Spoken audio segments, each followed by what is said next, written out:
My warmest greetings to everyone joining us today at Oxfam's International Women's Day 2021 Virtual March. I hope you are all safe and well. Across the globe, women are breaking the glass ceiling, taking the lead in the front lines against a crisis that is testing the resolve of even the most advanced countries. In New Zealand, Prime Minister Jacinda Ardern showed that compassionate and collective leadership is key in combating the pandemic. In Germany, Chancellor Angela Merkel's data-driven approach in developing policy has been key in achieving a far lower death rate than its neighbors.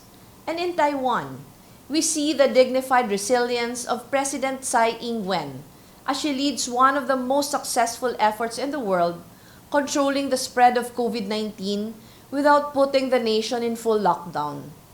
But we do not have to look too far to find proof that leaders who are competent and compassionate, empowering and nurturing, collaborative and strategic get things moving in times of crisis. Here in the Philippines, women leaders in the local communities have been finding ways around the obstacles, implementing policies, adapting to the crisis, and making sure communities are well informed. Filipinas are also paving new paths in business, in retail, and healthcare industry, taking the initiative despite adversity to extend their reach to help those who need it the most. The reality, however, is that women too are bearing the disproportionate brunt of the impact of the pandemic. We see mothers breastfeeding while in Zoom meetings, wives trapped in quarantine with abusers, poor women carrying a heavier load for families struggling to survive. Clearly, issues of gender and women empowerment cannot be put by the wayside to service more important matters. In fact, they take on even greater urgency today. Progress has always depended on ensuring that those in the margins, including women, can survive and even thrive.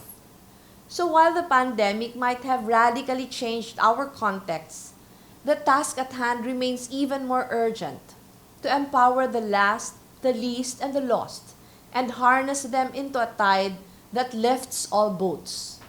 This is not something a single organization can do on its own.